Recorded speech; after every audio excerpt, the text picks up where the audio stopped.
that for us. We are dying. የዓለም የመገናኛ ብዙሃን ያልነገሩን በናይጄሪያ ክርስቲያኖች ላይ እየተፈጸመ ያለው ጥፋት ይህን ይመስላል። ለናይጄሪያውያን ያለንን ፍቅር ለመግለጽ እንወዳቸዋለን እያላችሁ ኮሜንት አድርጉ። ባለፉት 6 ዓመታት ውስጥ ከ30,000 በላይ ክርስቲያኖች በናይጄሪያ ተገድለዋል። በ20 ዓመታት ውስጥ ከ100,000 በላይ ናይጄሪያውያን ክርስቲያኖች አልቀዋል። ከ19,000 በላይ አብያተ ክርስቲያናት ወድመዋል። ከ3 ሚሊዮን በላይ ናይጄሪያውያን ክርስቲያኖች በአሁኑ ወቅት በስጋት ውስጥ እየኖሩ ነው። የናይጄሪያ ክርስቲያኖች ባለንበት ዘመን ዓለም አይታ የማታውቀውን ስደትና መከራ እየተቀበሉ ይገኛሉ። ቤተሰቦች ተበታትነዋል፣ መንደሮች ወድመዋል፣ አብያተ ክርስቲያናት በእሳት ጋይተዋል። ይህ ሁሉ የሚሆንባቸው ታዲያ በኢየሱስ ክርስቶስ በማመናቸው ብቻ ነው። ዓለም አቀፍ ሜይንስትሪም ሚዲያዎች ግን አይተው እንዳላየ ዝምታን መርጠዋል። ከናይጄሪያ ሕዝብ ከግማሽ በላይ የሚሆነው ሕዝብ ክርስቲያን እንደሆነ ይታወቃል፣ በተለይ በማዕከላዊና በደቡባዊ ናይጄሪያ።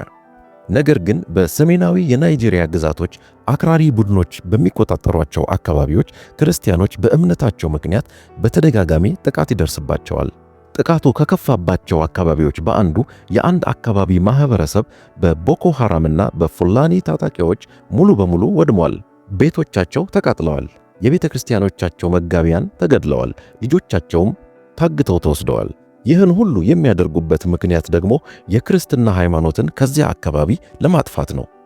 ፕላቶ በተባለች ግዛት በአንድ ምሽት ታጣቂዎች በብዛት ወደ አንድ መንደር በመግባት ከ20 በላይ ክርስቲያኖችን በተኙበት ፈጇቸው። ከዚያ ጥቃት የተረፉ ሰዎች ምስክርነታቸውን ሲሰጡ ታጣቂዎቹ ክርስቲያኖችን በሙሉ እናስወግዳቸዋለን እያሉ ሲጮሁ እንደነበረ ምስክርነታቸውን ሰጥተዋል። የሚያስደንቀው ነገር ግን በዚህ ሁሉ መከራ ውስጥ የክርስቲያኖች እምነት ይበልጥ እየጠነከረ መሄዱ ነው። ሙሉ ቤተሰቡን አጥቶ እሱ የተረፈ አንድ ፓስተር እንዲሁ የነበረኝን ሁሉ ወስደዋል፣ ኢየሱስ ክርስቶስን ግን ከልቤ ውስጥ መውሰድ አይችሉም ሲል ተናግሯል። እነዚህ ናይጄሪያውያን ክርስቲያኖች ወንድሞቻችንና እህቶቻችን በመሆናቸው በጸሎታችን ልናስባቸው ይገባል። ከእምነታቸውም ልንማር እንችላለን። ከፍርሃትና ከክህደት ይልቅ ጌታን አምነው መሞትን መርጠዋልና።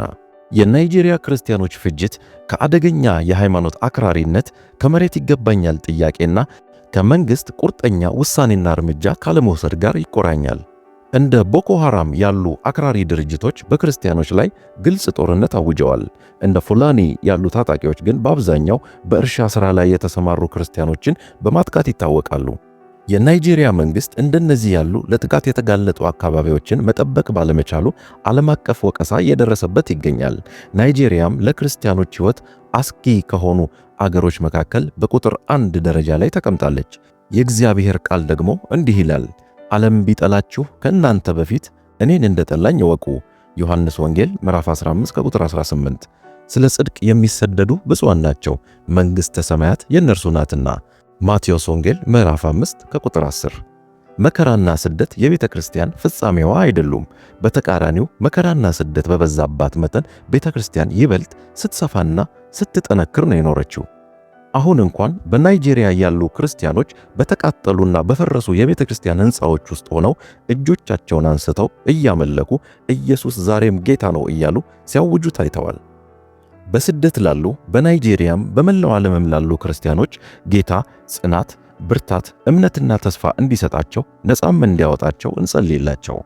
የሚያሳድዷቸውም ጳውሎስን በደማስቆ መንገድ ያገኘው ጌታ እንዲያገኛቸው ልንጸልይላቸው ይገባል።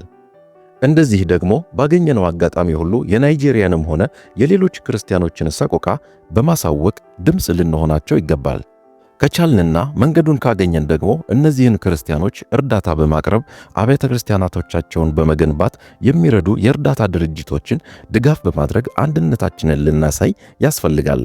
ከእነርሱ ጋር እንደታሰረ ሆናችሁ እስሮችን አስቡ፣ የተጨነቁትንም ራሳችሁ ደግሞ በሥጋ እንዳለ ሆናችሁ አስቡ። ዕብራውያን ምዕራፍ 13 ከቁጥር 13። ክርስቲያኖች በመላው ዓለም ስደትና መከራ እየተቀበሉ ቢሆንም በእግዚአብሔር ግን የተረሱ አይደሉም። የተሰዉት ሰማዕታት ደም ወደ እግዚአብሔር ይጮኻል። እምነታቸው ደግሞ እኛ ከክርስቶስ ጋር ዕለት ዕለት በምናደርገው ጉዞ ጽናትና እምነት ይሆነናል። የአካሉ አንድ ብልት ሲጎዳ መላ አካሉ ነው የሚጎዳው። አንዱ ክፍል ሲደሰትም ደስታው የመላው አካሉ ነው። ይህ የናይጄሪያ ክርስቲያኖች ታሪክ ብቻ አይደለም፣ ይህ የክርስቶስ አካል ጉዳይ ነው። ስለዚህ ይህን መልእክት ሼር አድርጉላቸው። ሱፐርናቹራል ቻናልን ሰብስክራይብ በማድረግ የወንጌል ማህበርተኛ ሆኑ። ጌታ አብዝቶ ይባርካችሁ።